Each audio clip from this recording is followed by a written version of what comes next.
Olá, estamos iniciando mais uma edição do TV Brasilagro, programa produzido pela STZ TV UHF, canal 59, Sertãozinho, estado de São Paulo. Você pode assistir a íntegra de todos os nossos programas visitando o nosso site brasilagro.com.br. No mesmo site você se inscreve para receber todos os dias e gratuitamente ao Clipe em Brasilagro, com as notícias nacionais e internacionais das cadeias produtivas do agronegócio. Se você tiver alguma sugestão, converse conosco através do e-mail tv@brasilagro.com.br. O programa de hoje está sendo gravado no Centro Tecnológico de Piracicaba e o nosso entrevistado é uma das maiores referências, eu diria até uma lenda, na cadeia produtiva sucroenergética, que é José Coral. Perfeito. Realmente, depois de 40 anos de estrada, participando ativamente de toda a situação do setor, fui o primeiro presidente do Consecana, foi o presidente da Orprana, presidente das entidades, junto com o meu colega que está aqui, o Arnaldo Bortoleto. Enfim, nós tivemos uma vida, conhecemos profundamente o setor. Nunca tivemos a desgraça que estamos tendo nesse último governo. Até que no governo anterior, fomos capengando, fomos em frente. Mas depois das decisões tomadas nesse último governo, nós estamos desanimados, desacreditados e não temos esperança alguma de que melhore. Porque já vi no jornal desses dias, o agronegócio perde nesse próximo ano 11 bilhões de exportação de grãos, 11 bilhões de dólares. A conta da gasolina, Petrobras, está com uma defasagem de 22 bilhões de dólares. Então, um absurdo que fizeram até agora. Quer dizer, nós já perdemos para o álcool no passado, estamos agora na iminência de perder esse novo. Já ouvimos até algum pequeno comentário de gabinete, que o governo, alguém lá sem muita experiência, esses que agem em gabinetes, dizendo que vai precisar de tantos bilhões de litros de álcool anidro. Então fez uma conta rápida, tantos litros de gasolina, vai precisar, por exemplo, de 10 usinas. E as outras que vá para o ralo, essas 10 vai ser... É lamentável pensar dessa forma. Então, realmente você falou aí que nós temos que tomar prudência. Se nós do setor produtivo não sair à rua, não sair aí acompanhar a população, veja o desemprego como está, assustador. Falei agora com o Scarco da Ciesp, já nós tivemos 11.200 na área de metalurgia desses 12 meses para cá. E a tendência é de continuar. Então nós estamos vendo uma situação complicadíssima, o nosso setor é seríssimo. Zé Coral, no ano passado, você aqui em Piracicaba iniciou um movimento que acabou culminando com a criação das frentes parlamentares do etanol. Na Assembleia Legislativa, em setembro do ano passado, foi criada a primeira frente parlamentar, na sequência, coordenada pelo deputado estadual Wilson Gasparini. Na sequência, nós tivemos uma frente parlamentar regional em Ribeirão Preto, onde o vereador Maurício Gasparini passou a coordenar. Nós tivemos Brasília, o deputado federal Arnaldo Jardim, coordenando a frente em defesa do setor do etanol. Nós tivemos uma frente criada em seguida também na Assembleia Legislativa de Belo Horizonte. E depois tivemos também em Alagoas uma outra frente parlamentar criada. Infelizmente, pela falta de sinergia e entendimento entre usineiros e trabalhadores, essas frentes parlamentares, na verdade, não conseguiram atender a sua expectativa. Elas não conseguiram criar aquele clima necessário para que nós pudéssemos modificar alguma coisa. Eu queria que você, pela sua experiência, e não só pela sua experiência, mas pela sua habilidade política de articulação, comentasse conosco o que você acha que poderia funcionar para que a gente pudesse realmente ter um novo ânimo junto aos produtores e para que nós pudéssemos reverter esse jogo, que é um jogo perdido, né? Nesse momento é um jogo perdido. Nós temos, vamos só repetir os números, dados da FEA, USP Ribeirão Preto, professor Marcos Fava Neves, 300 mil postos de trabalho extintos nos últimos 6 anos na cadeia canavieira. 300 mil. Você falou em 11 mil. 11 aqui em Piracicaba, perfeito. A indústria de base operando numa ociosidade de 60% a 70%, não tendo muitas vezes recursos para pagar as suas demissões. Nós temos aí 70 usinas em processo de recuperação judicial. Nós temos 60 usinas deixando já de moer. E no horizonte outras 30 na próxima safra. O que você acha que poderia ser feito para mudar isso? De frente eu tenho saudade do saudoso Mário Covas. Ele chamou o setor de empresários, dos usineiros, e nós da área de fornecedores. Na época era o presidente da Orplana. 99. Lá atrás. Começamos a conversar, ele levantou e falou assim, por favor, saiam fora, resolvam o que vocês querem, vejam o que vocês querem e depois vocês votam. Realmente é aí que começou a crescer a coisa.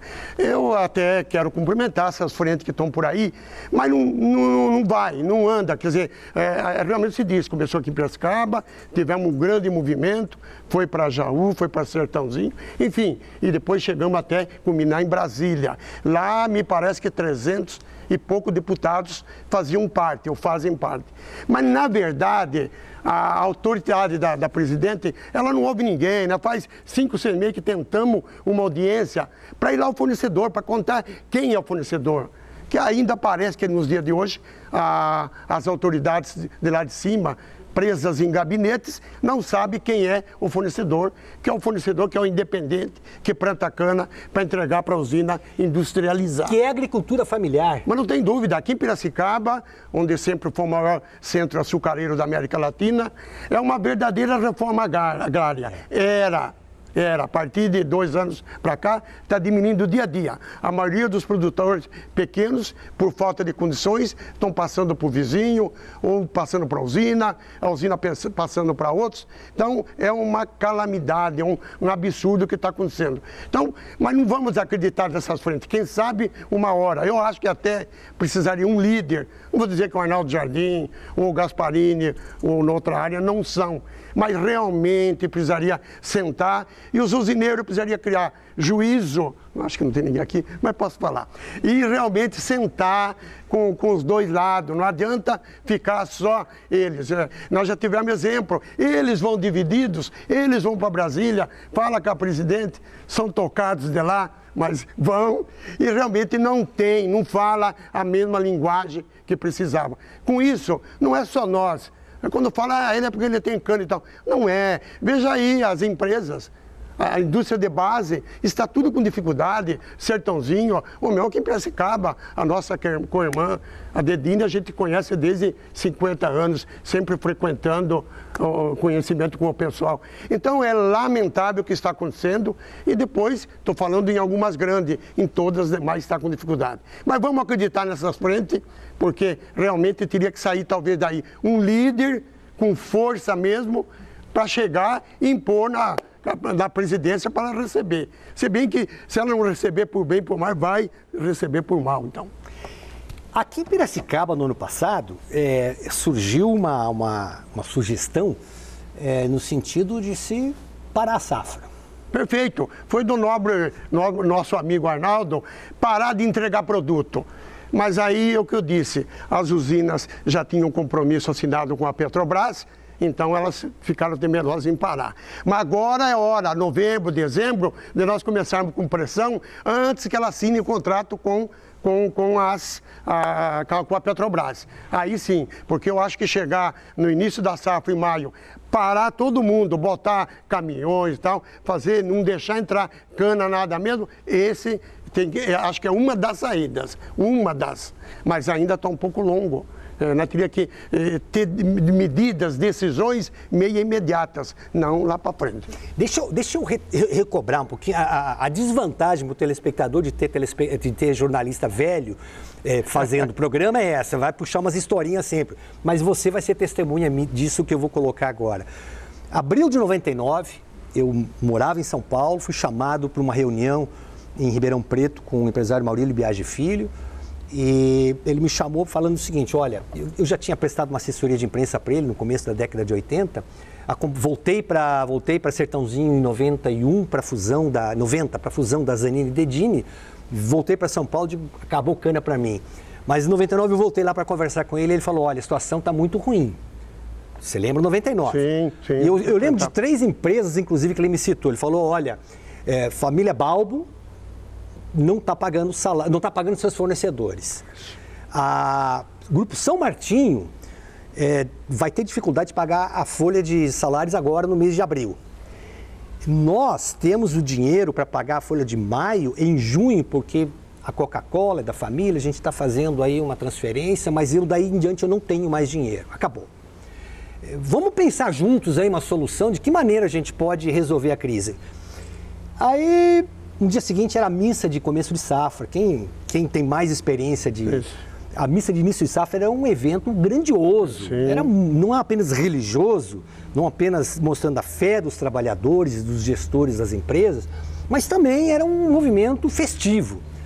E a missa que eu conhecia da Santa Elisa reunia 20, 30 mil pessoas, eram os trabalhadores, familiares. Isso. E na missa de 99, início de safra, nós não tínhamos lá mais de 200 pessoas. E ao meu lado estava o Antônio Vitor, que hoje é secretário de Relações Internacionais da Força Sindical Nacional, ele é vice-presidente da Força Sindical no Estado de São Paulo, presidente do Sindicato dos Trabalhadores da Indústria da Alimentação de Sertãozinho, e é um dos grandes líderes aí da representatividade trabalhista da cadeia produtiva sucroenergética, arduoso defensor. E eu comentei com ele, olha, eu acho que esse é um mote que nos falta aí para a gente criar um movimento. Aí ele falou, o que você está pensando em fazer? Eu digo, vamos juntar mais gente. Aí eu quero apenas situar para você que nós não precisamos, é o que você falou agora mesmo, precisamos de um líder. Nós não precisamos de 200 pessoas para organizar um movimento desse. Então vamos lá. Era Maurílio, entrou Antônio Vitor, estou eu modestamente, fomos falar com o Toninho Toniello. Ele na hora topou, estamos juntos. O Toninho Toniello, do Grupo Viralco, o presidente da Copercana, da Cocred. Ele falou, vamos botar o Manuel Hortolã, presidente hoje da Hortolana, seu fiel amigo. E aí ele falou assim, precisamos botar um braço político, precisamos botar a prefeita, que é Nelly Toniello, esposa do Toninho. Com 6 pessoas nós começamos, invadimos a AgriShow. O telespectador pode resgatar um pouco dessa história, nós entrevistamos há poucas semanas o ex-ministro da Agricultura, Francisco Turra, e relembramos essa história com ele. Em 99, a cana não tinha nada a ver com o Ministério da Agricultura. Mas, no entanto, a gente deu uma prensa no ministro da Agricultura lá, porque ninguém queria falar conosco em Brasília, e falamos, o senhor aqui está sequestrado, aqui o senhor não sai mais, enquanto a gente não falar com o presidente da República. Aí ele conseguiu, o Fernando Henrique, né, com a habilidade de prometer e não cumprir também, né, e a contestação à época era contra o governo do Fernando Henrique. E aí marcou uma data, o Fernando Henrique desconversou e aí nós começamos a fechar estradas. Fechamos Anhanguera, fechamos várias estradas aqui, fechamos inclusive a Washington Luiz foi fechada, fechamos a Castelo Branco, até no momento que nós fechamos a estrada que fazia divisa, a ponte de ferro que fazia divisa entre Delta, Minas Gerais e Igarapava, estado de São Paulo. Exato. Uma sexta-feira. Porque no domingo à noite nós íamos preparar um movimento em São Paulo, com tratores, trabalhadores e tudo mais. Foi quando o Mário Covas nos ligou, dizendo o seguinte, para com isso, segunda-feira, 17 horas, em Brasília, o Fernando Henrique vai nos atender. Me lembro também, eu fui lá. Você foi. Foi uma reunião que mudou a história da cadeia produtiva sucroenergética. Perfeito. Em seguidinha, chegou 2004, o Luiz Carlos Corrêa Carvalho Caio, filho ilustre aqui de Piracicaba, à época já presidente da Câmara Setorial do Açúcar e do Álcool do Ministério da Agricultura, ex-diretor executivo da Única. Ele fez uma palestra para nós no lançamento numa feira internacional que nós organizamos junto com o Alcântara Machado, no Parque do Inhami, em São Paulo, outubro de 2004, fazem 10 anos, dizendo o seguinte, se não houver nada de muito grave, o etanol passa a ser uma commodity internacional e o Brasil vai invadir os mercados, principalmente não só com o produto, mas com a sua indústria de base. A indústria de base está pronta, tem condições de atender pedidos não só do Brasil, como do mundo todo. Aí entramos no ciclo virtuoso de 2004, 2005, 2006, 2007. Essa é uma data que o Zé Oliveira, vice-presidente da DINI, me ensinou. Ele falou, é 2007, não é 2008 que começou a crise. Em 2008 ela se agravou com a crise econômica internacional, mas em 2007 nós já tivemos o problema. Perfeito. O que significa dizer, com todo o respeito relativo, o senhor presidente, ex-presidente Lula não é apenas o garoto, o caixeiro viajante do etanol. Ele foi também quem iniciou a enterrar esse processo. Porque foi no seu governo, no início do seu segundo mandato, que a crise começou. Perfeito. Foi só o Roberto Rodrigues sair do Ministério da Agricultura e os problemas começaram. Perfeito. Eu faço esse preâmbulo todo para lhe perguntar, não está na hora, o clima não está tão recrudescido, os ânimos não andam tão exaltados, a desesperança é tamanha que nós precisaríamos, como você bem colocou, não é no ano que vem, mas imediatamente se pensar em organizar novamente um movimento com essa conotação de brasilidade, sim, conotação com defesa de tecnologia verde e amarelo, tecnologia desenvolvida por gente nossa. Trazer, evidentemente que 300 mil empregos a gente não consegue trazer mais esses profissionais. Não, é difícil. Mas pelo menos garantir esses profissionais qualificados, né, novamente o mercado, porque nós temos o papel dos biocombustíveis, da agroenergia, da bioeletricidade. Você não mencionou bioeletricidade, eu sei o quanto pesa isso para você. Também. E eu quero depois um pouquinho falar também de biodiesel, que é outra questão que está muito mal conduzida nesse Brasil. Péssimo. Mas você não acha que é o momento de a gente dizer, chega, para, vamos olhar para frente? Mas não tem dúvida, tem total apoio, acho que é o que teremos que fazer. De qualquer maneira, iniciar alguma coisa, porque foi isso mesmo. Porque o governo Lula fez aquilo e tal, o garoto propaganda, depois, no segundo governo dele, todas as indústrias correram atrás das grandes indústrias básicas, fabricar, montar usina. Todo esse grupo aí, quando foi procurar dinheiro depois no BNDES, fecharam-se as portas. Não é que fecharam-se a porta. Se tivesse algum probleminha no balanço, não aprovava. Então, o que quis dizer isso? Não tem dinheiro. Então, todo esse grupo, não vou citar nome, porque são usineiros conhecidos, amigos, foram construir usina, tiveram que entrar em bancos, e os bancos, não precisa dizer que estão ficando ou ficaram trilionários, cobram o que quer, faz o que quer, e o cidadão, depois que você entra no banco, você não sai mais. Veja o juro do cheque especial, a partir de hoje, ele vai dar praticamente 11% ao mês, 180 vai perto por ano. Então, estou falando de cheque especial, fora cartão e outras coisas. Então, realmente, o culpado foi o próprio BNDES. A gente via soltar dinheiro a rodo para outras empresas, outro setor, e o setor produtivo, no caso nosso, fechou. Então, com isso, foi a grande dificuldade. Depois, alocaram algumas verbas para estocagem. Novembro, que não tinha um litro de álcool para estocar. Então, o dinheiro ficou à toa. Depois veio replantando, termo quase igual, renovação. Também, para quem não tivesse problema, uma empresa conseguiu tirar. As outras, claro, na crise desses 4, 5 anos, toda com problema no balanço, não conseguiram tirar um tostão. Então é tudo enganação. Nós soltamos dinheiro, está lá à disposição, pegue, mas trava do outro lado, dificultando para ir atrás desse recurso. Então é lamentável, mas a hora é agora. Vamos ver esses movimentos como vão sair. Acho que nas grandes cidades, Campinas, Piracicaba e outras grandes, tem que também sair. É o caminho. Porque não é só o setor produtivo, fornecedor de cana, o usineiro. É a indústria de base, é toda as demais indústrias que estão com dificuldade. Piracicaba, mais de 30% das empresas pequena, média e grande trabalhavam para o setor sucro energético. E hoje, vamos dizer o quê? Todas com dificuldade.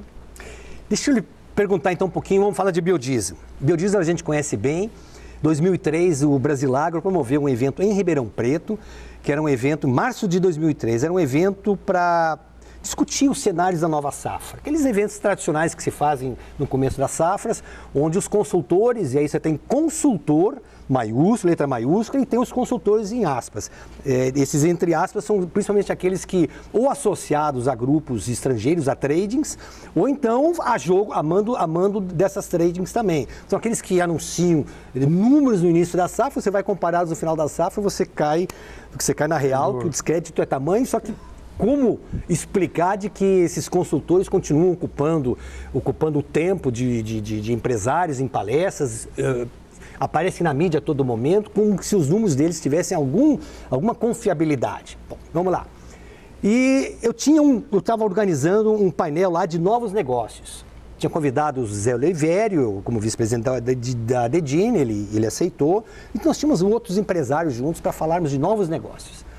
E uns poucos dias antes do início desse evento, eu fui procurado pelo professor Miguel Dabdub, da USP, Faculdade de Química de Ribeirão Preto, dizendo o seguinte: olha, eu consegui desenvolver aí biodiesel na rota etílica. Eu tinha feito, 6 meses antes, uma entrevista com o deputado, que na época era secretário de Recursos Hídricos e de Obras do Estado de São Paulo, que é o deputado Mendes Tami. Isso. Nossa, aqui. Exatamente. E o deputado Mendes Tami me chamou a atenção de que... Ele falou assim, a palavra de ordem é biodiesel. Eu digo, o que é biodiesel? Ele falou, óleos vegetais, você põe 10% de metanol e você produz um produto... Metanol, não é etanol. Exatamente. Você produz um produto que substitui o biodiesel. Nossa Senhora, e economicamente viável? Economicamente viável. E aí o professor Miguel Dabdub falou, eu tenho esse processo, e o meu é 100% limpo, 100%, porque eu vou misturar com álcool anidro, etanol anidro, e aí o anidro mais 90% de óleo vegetal, a gente vai produzir esse biodiesel. Perfeito. E eu lembro que eu vou puxar um pouquinho a sua memória e a memória daqueles que acompanharam esse processo todo. Eu lembro que eu coloquei ao lado o Zé Olivério e o professor Miguel Dabdub.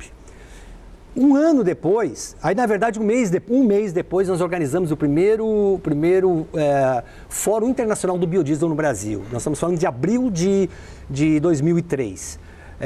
O ministro Roberto Rodrigues abriu e pela primeira vez se falou de biodiesel de uma maneira contundente na imprensa. Dezembro do ano seguinte, o presidente Lula vai e anuncia formalmente o Plano Nacional de Produção e Uso do Biodiesel. Está dando tudo bem. A Petrobras entrou gastando, pena que não se falou isso em campanhas políticas, gastou milhões e milhões, escandalosamente, vergonhosamente, gastou de propaganda falando que o melhor biodiesel do mundo era o biodiesel brasileiro feito de mamona. Meses depois, eu fui entrevistar um professor da Unesp em Jaboticabal e ele falou assim, não existe biodiesel de mamona.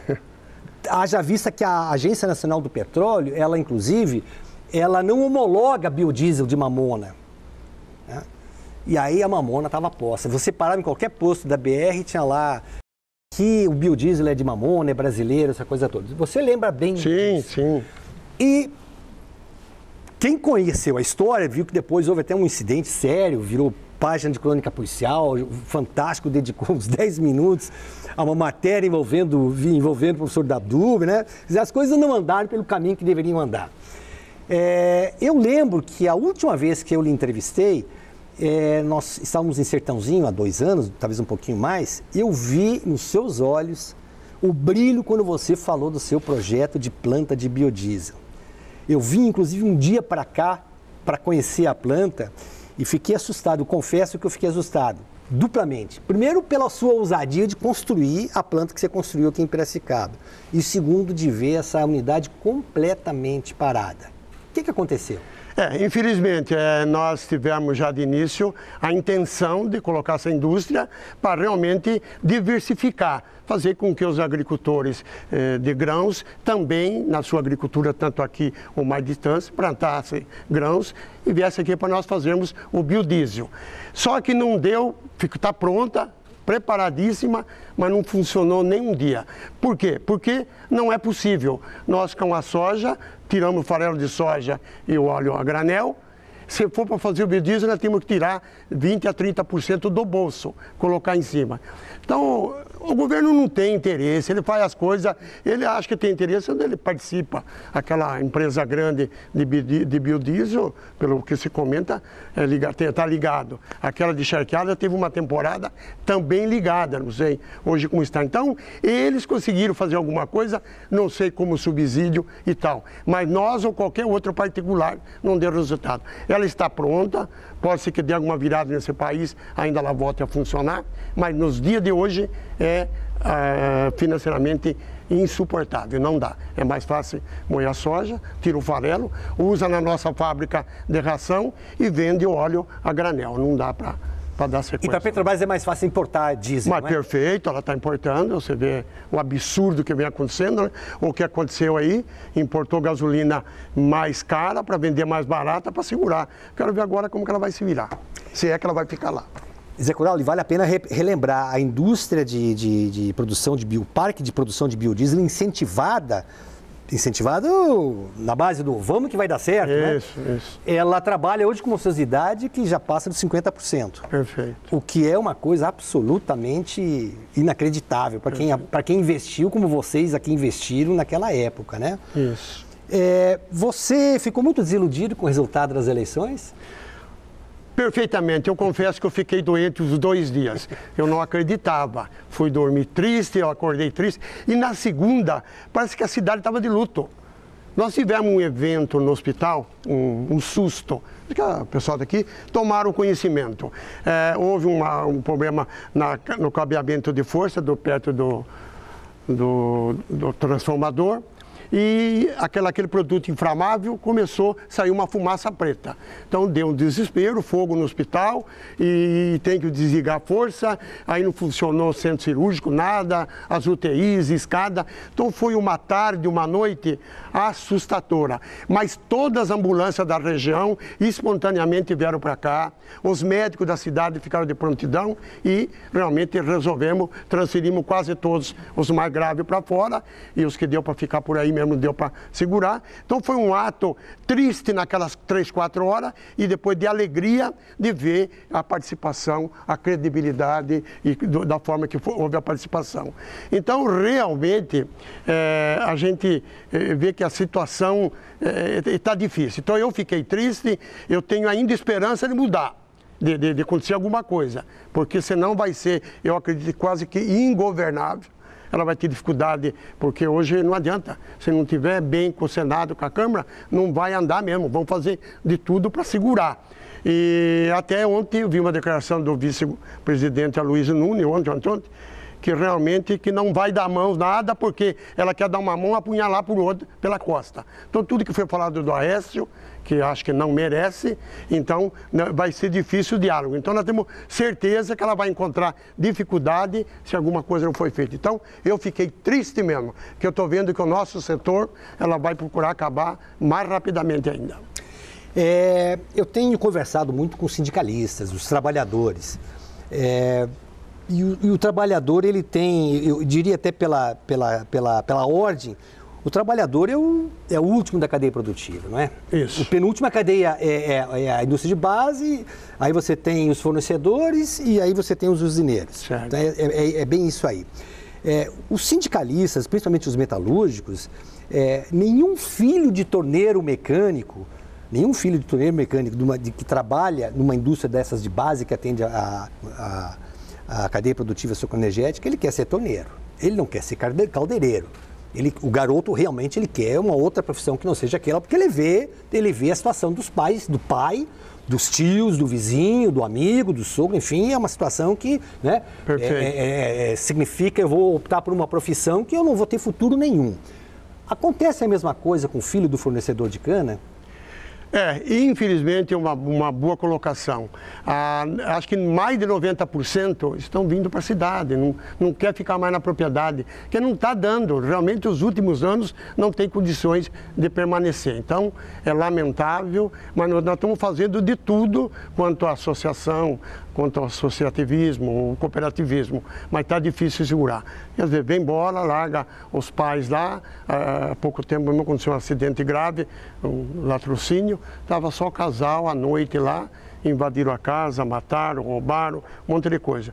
Então, a ausência dos filhos na propriedade, são poucas famílias que sobressaem, que os filhos estudaram, mas estão lá hoje na agricultura junto com os pais. Você conta algumas, a grande maioria, infelizmente, não estão permanecendo. Por isso que eu disse que está desaparecendo, principalmente o fornecedor do médio para baixo. Para reforçar o que você está dizendo, nós entrevistamos recentemente um professor da Exalc, USP, aqui de Piracicaba, e curiosidade, né? Eu quis saber para ele qual é o perfil do seu vestibulando. Quer dizer, o aluno que faz o vestibular vai entrar na escola, na Exalc, qual é o perfil dele? O que ele pensa na vida dele? Ele falou, o perfil é o seguinte, 60% são urbanos. 60% são urbanos. 40% moram nas propriedades agrícolas ainda, mas o sonho deles formados é sair de lá. Isso. Eu falei, mas peraí, então estamos em 100% já. Ele falou, 100% do formando da Exalc USP ele está objetivando o seguinte, ele quer ser consultor ou vendedor de insumos, né? Ou então quer ser consultor de agentes financeiros. Quer dizer, essas políticas, essa inação, políticas não há política, na verdade, né? Não. Essa inação governamental em relação ao agronegócio, notadamente ao setor canavieiro, ela faz com que realmente a desesperança faça com que as próximas gerações sejam contaminadas já. Mas não tem dúvida, realmente é isso mesmo.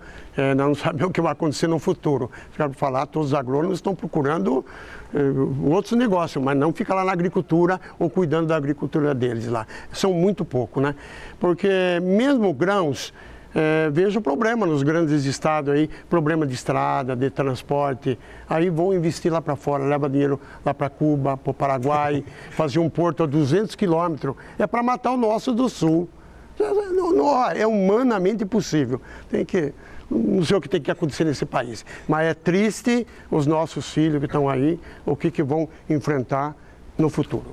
Zé Coral, muito obrigado de verdade, foi uma honra muito grande poder voltar a conversar com você, parabéns pela coragem e eu faço o refrão do que eu falei no começo do programa, oxalá o setor tivesse pelo menos mais um Zé Coral aí para poder botar as coisas como tem que ser postas. Logo vem aparecendo, obrigado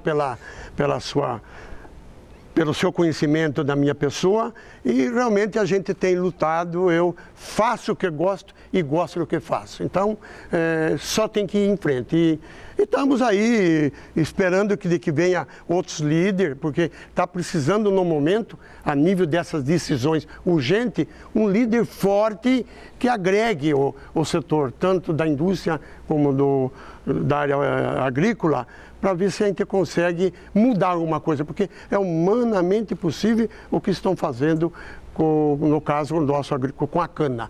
Porque o etanol gera emprego, gera impostos, gera tudo, é um ambiente limpo, renovável. Eu não sei porque não há interesse. Porque eu acho que buscar petróleo lá fora é só mandar dólar, quem sabe a comissão já fica por lá, né? E é mais fácil, né? Porque é uma importadora só, então a comissão fica mais fácil de ser trabalhada. Eu agradeço a atenção de todos, agradeço você, companheiro Ronaldo. E estamos sempre à disposição para falar do setor, para criticar, elogiar quando precisa, é o meu caminho, é o que eu gosto. Obrigado. Nós vamos a um rápido intervalo comercial e na volta vamos trazer depoimentos de empresários falando um pouquinho sobre o que acharam do depoimento aqui, um depoimento que eu acho, eu volto a dizer o que eu falei no começo, é um depoimento que pode ser um marco de um novo ciclo da cadeia produtiva sucroenergética. Nós voltamos já já.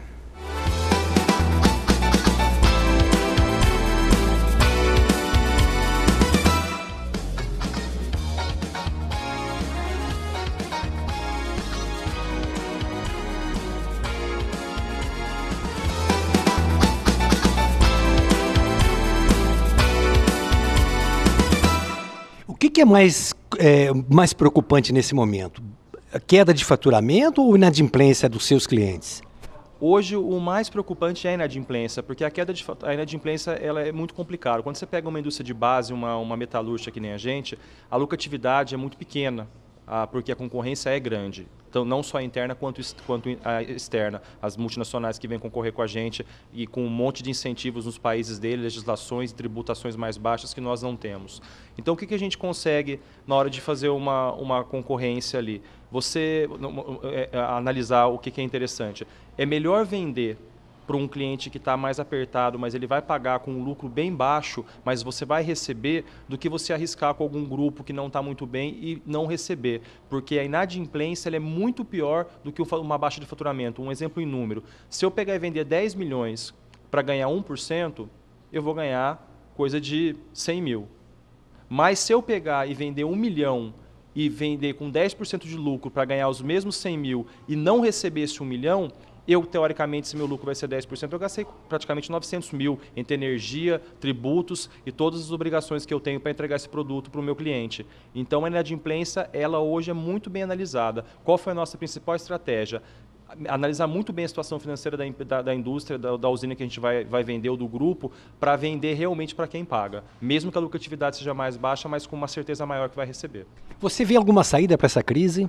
Eu hoje fiquei satisfeito no final da apresentação da MBF.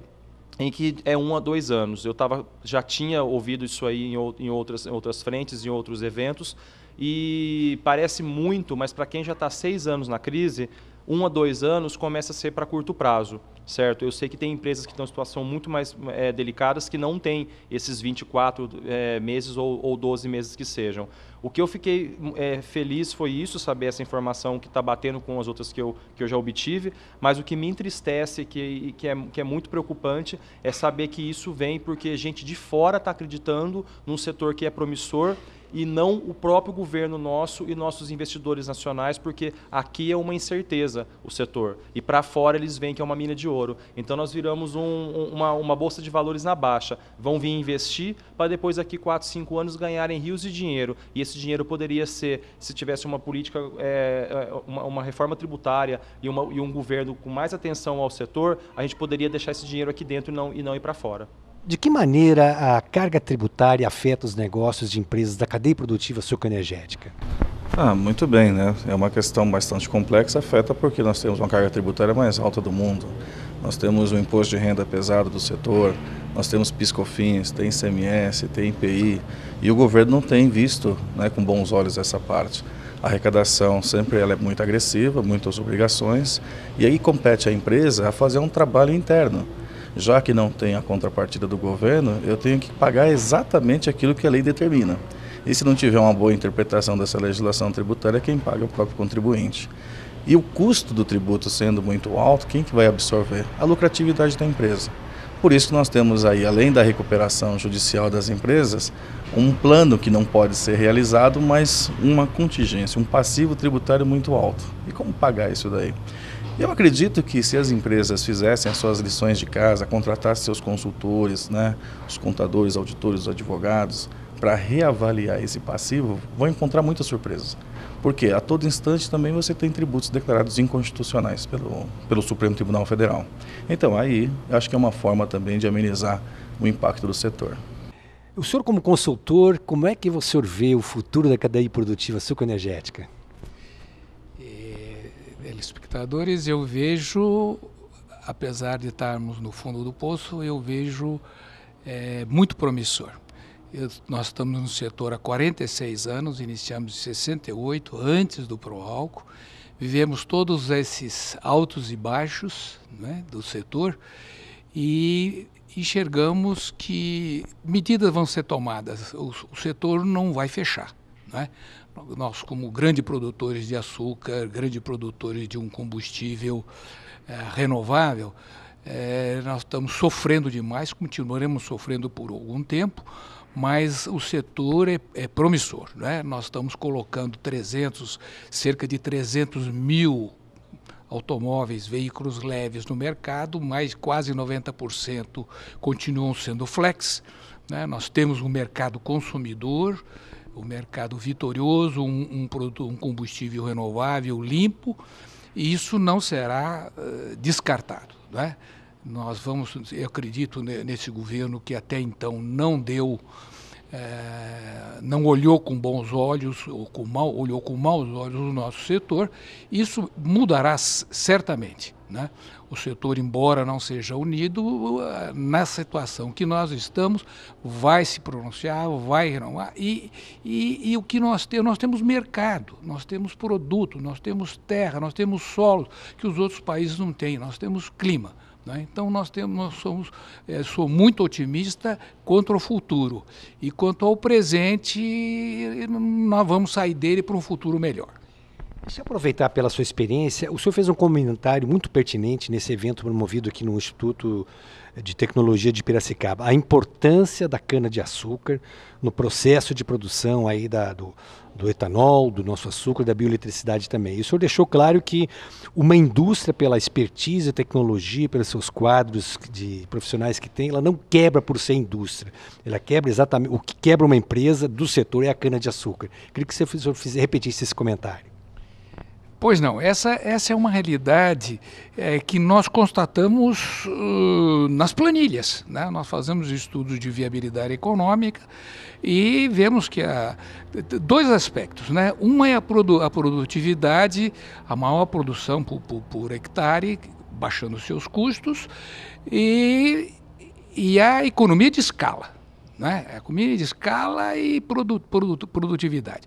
E nós chegamos às conclusões que outros consultores também têm, que 60% a 65% do custo de produção, custo geral de produção do açúcar ou do etanol, é matéria-prima, é cana-de-açúcar. Quer dizer, eu tenho que produzir quantidade e a custo baixo. E isso é função de produtividade e de escala. Né? Nós não fugimos. Pequenas unidades produtoras não terão vida longa, ou já está se extinguindo. Nós temos que ter escala e produtividade. E produtividade depende de solos, depende de gestão, depende de variedades, né? Depende de clima.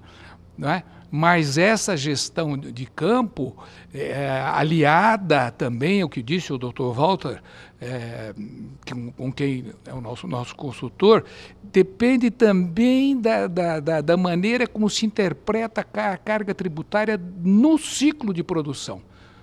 Nós estamos pagando muitos impostos que deveríamos ser reclassificados, né, e pagar menos impostos. Então, o campo, na análise, é o que deve ser visto. Logicamente que a indústria tem que ter o estado da arte, ela tem que ter condições de produzir excedentes de energia, não é? A produção da bioenergia da biomassa é vital hoje na produção, chega a ser de 15% a 20% do faturamento do setor. Hoje pode vir da bioenergia, da eletricidade gerada, não é? Então, está se crescendo. O milho, como foi mencionado, em regiões produtivas de alta produção, longe dos nossos portos, deve ser agregado chamamos de uma usina flex, já produz etanol de cana, produzir etanol de milho, é perfeitamente viável, tecnicamente, economicamente, desde que nós tenhamos a matéria-prima milho a preços competitivos. Então, o setor tem know-how brasileiro. Agora, nos preocupa, Ronaldo, é o seguinte: nesse interregno que a indústria de bens de capital foi depreciada em função da falta de pedidos de crescimento, lá fora a indústria de bens de capital do setor sucroalcooleiro cresceu. A China, a Rússia, a Índia são competidores hoje nossos no fornecimento desses bens de capital para o setor. A questão da bioeletricidade, que futuro o senhor vê? Isso é fundamental para o Brasil, que o setor possa cada vez mais aproveitar a biomassa gerada e gerar energia elétrica, gerar outras fontes de receita, conquanto hoje ao redor de 18%, no máximo 20% da energia, em termos de bagaço, em termos de palha, é aproveitada. Esse potencial é enorme, além do que tudo isso tende a tornar o sistema elétrico nacional muito mais seguro, conquanto a geração estará diversificada. E com isso, menos investimentos em grandes hidrelétricas, menos impacto ambiental, menos linhas de transmissão e assim por diante. No meu entender, são 26 países onde eu tenho trabalhado nos últimos 42 anos, sempre na área de energia, e a minha visão é clara. O potencial do programa de etanol, álcool e tudo que está ligado a essa cadeia, ele é irreversível, ele tem potenciais de ganho incríveis, muito grandes, constatados.